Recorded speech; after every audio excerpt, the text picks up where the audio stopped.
ทุกคนมีไผได้ไปเบิ่งผู้อยู่สะพานพุทธแน่ตอนที่วินไปนั่นก็คือคนร้ายแห้งขนาดเด้ยพอย่างขึ้นไปแล้วมีเอื้อยคนหนึงแล้วถามว่ามากับไผก็ได้ตอบเราไปว่ามาคนเดียวแล้วก็ถามว่าสิไปเบิ่งแถวใดก็ได้ตอบเราไปว่าสิไปย่างเลาะเบิ่งเท่านี้แหละเพื่อมีพื้นที่ให้เบิ่งแล้วก็ว่ามานั่งนำกันนี่ติพวกบุมท่านมีคนนั่งก็ได้ขึ้นไปนั่งอยากสิบอกว่าโชคดีแห้งได้มีบอนนั่งแบบ VIP ด้วยนะเพราะว่ามันเป็นบอนนั่งที่สูงแล้วก็มองเห็นได้แจ้งหรือว่าชัดกว่าหมู่เลยในตอนนั้นนะเพราะว่าคนอื่นเขายืนเบิ่งแบบแออัดขนาดเลยบางคนก็บ่เห็นบางคนเวลาถ่ายรูปมันนะต้องได้ยกแขนขึ้นจนสุดเลยคันคนสูงก็บ่ว่าแต่ถ้าคันเป็นคนเตี้ยนี่ที่บ่อยากคิดภาพเลยก็ได้ว่าได้ขึ้นไปนั่งน้ำเพิ่นบ่พอข้าวคนก็ขึ้นมาจนเต็มสะพานบอนที่ว่าคอยนั่งอยู่นะคนร้ายแห้งเต็มแห้งขนาดพอนั่งไปประมาณ20กว่านาทีนี่แหละผู้ดีเขาจุดพลุขึ้นแล้วมีอายคนหนึ่งแล้วก็อินเตอร์เทนดีแห้งแบบว่าส่วนเว้าส่วนถามอีหยังดีนะก็ได้ว่านั่งโซกันกับเราแต่พอพลุจูดขึ้นมาแล้วก็ต่างคนต่างสิเงียบต่างสินั่งเบิ่งพลุอยากบอกว่าพลุมื้อนี้งามแห้งขนาดเด้อส่วนว่าเอื้อยที่ว่าเราเอิ้นขึ้นไปนั่งน้ำมันน่ะก็บ่แม่นคนอื่นคนไกลดอกแล้วก็อยู่ข้างๆหันที่ว่าบอนขายบะหมี่นั่นแหละหันขายนาฬิกาหรือว่ามุ้งนั่นเองได้ขึ้นไปนั่งบอนหันนั่นแหละจังว่ามีภาพงามๆมาให้เบิ่งนี่แหละ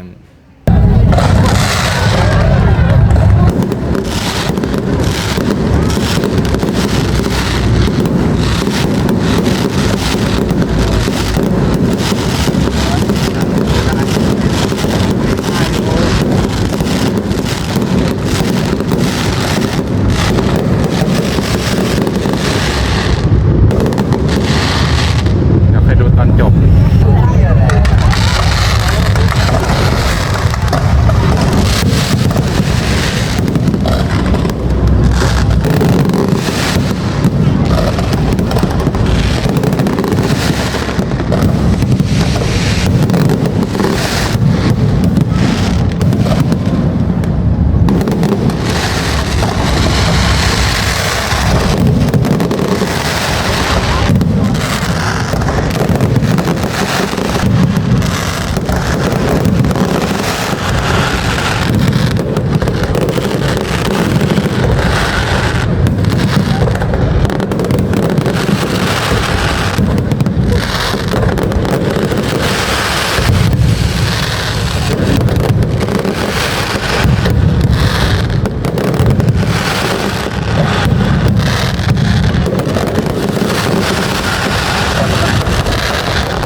น่าจะหมดแล้ว